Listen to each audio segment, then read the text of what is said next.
Good afternoon, everyone. Ryan Stillwell from Elegant Exteriors coming to you from Central Jersey in my office today. Outside it's a little bit cold, about 20 degrees, so we're not filming out in the garage. A little bit of snow on the ground, and this leads me to the actual next question that I'd like to address, and that is I get from homeowners all the time, and that is, Ryan, is it too cold to install my roof? Or when is the best time to install my roof? And so, you know, I usually answer the question with more of a comedic response, and that tends to be, when is the best time to install a roof? Because here in New Jersey, the springtime is usually rainy, summer is 100 degrees, September, October, November is hurricane season, followed by the holidays, and then we're right back into winter, right? So there's really two things that I tend to use or discuss when I'm answering this question for homeowners. Number one is, what even can the guys tolerate, right? I mean, when it starts to get down to 20, 30 degrees, working in those temperatures just are not ideal, right? It's no fun. Hell, I don't even like going to a football game in those temperatures, right? So ripping off your shingles does not sound like a fun endeavor, right? So really, number one is what are the guys comfortable in working, right? Number two really has to do with what the manufacturers are asking for us to comply with.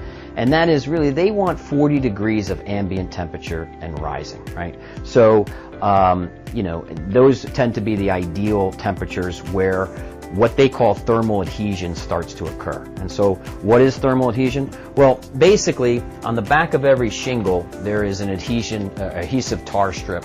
And this tar strip, when overlaid on the shingle above it, is basically, it warms up and it adheres to the shingle that's below it. So what happens is, shingles are a water shedding device. So it's not to make the shingle waterproof. What it's doing is, when that bonds together, it is basically making the shingles more wind resistant, right? So as high winds kick up and hit up against that roof, that wind creates a shear effect and it gets up under those shingles and can rip them off, right? So what they want is for that not to happen.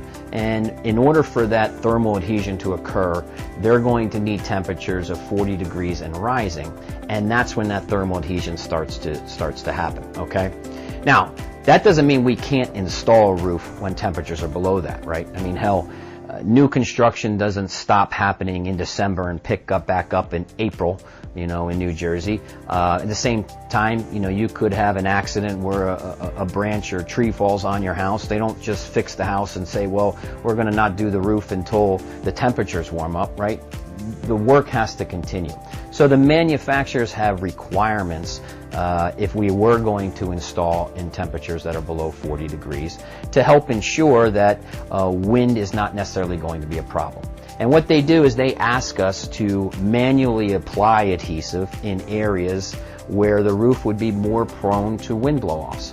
And those areas are the eaves, which is down by your gutters, and the rakes, which is, if you looked at the side of your house, is that the side that goes from the gutter up to the peak. These are the areas that they want us to apply that adhesive to help prevent against wind damage, okay? But again, you know, the ideal temperatures and what manufacturers want typically be 40 degrees and rising. And what's most important to also consider is that while we can certainly install in temperatures that are below that, the manufacturers such as GAF and Owens Corning, who happen to be two large roofing manufacturers, their warranties have a very specific clause in them for wind protection. Most of that, or those wind warranties, do not kick in until thermal adhesion has occurred.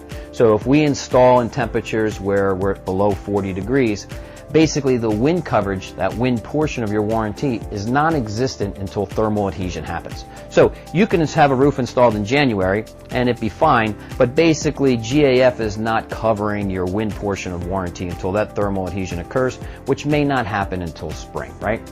So again, answer the question, we install all year round, but January, February, March, and even December, these tend to be months where we have less good days to install, but it certainly is feasible as long as we're doing the right thing as per manufacturer's guidelines. All right? Hope this answers your question about when the best time is to install a roof.